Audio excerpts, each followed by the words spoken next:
Okay, so when you think of Iron Man today, you probably picture the hero, right? Sarcastic, charming, a genius who just solves everything with tech. Exactly, the beloved icon. But here's the thing that's kind of a head-scratcher. Yeah. The original character, he was designed by Marvel very deliberately for you to hate him. And that's what this deep dive is all about.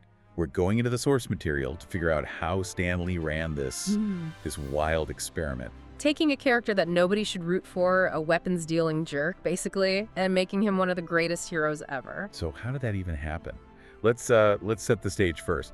To understand Tony Stark, you really have to go back to 1963. Right. The context is everything. The Cold War is in full swing. There's this deep suspicion in America of, big industry, massive wealth. And especially of weapons manufacturers. Oh, absolutely. And the sources are really clear on this. Stan Lee basically posed a question to himself. He wondered, could I create a hero that represents everything people are suspicious of and still make them like him? So Tony Stark wasn't just, accidentally unlikable. It was the entire point. It was the whole experiment. He was the embodiment of the military-industrial complex. And he wasn't ashamed of it either.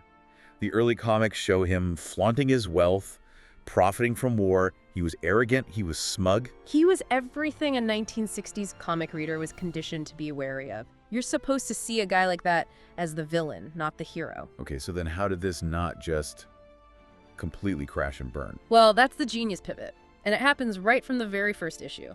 He didn't clean up his act. Instead, Lee made him vulnerable. The injury. The injury. He's literally hit by his own technology.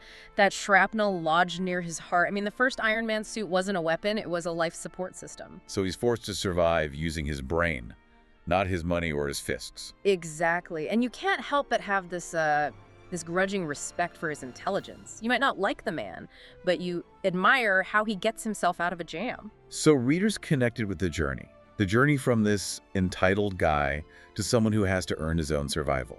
And Lee didn't stop there. He doubled down on flaws. I mean, flaws that were totally off limits for heroes at the time. You mean Iron Man works because he was never meant to be a hero, you just accept. If he was a hero you had to earn. The audience had to earn him through all his struggles and his, relentless attempts to be better.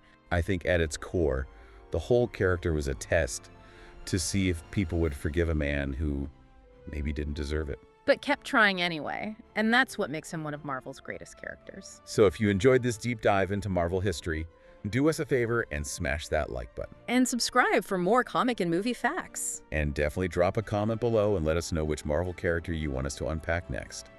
Thanks for listening.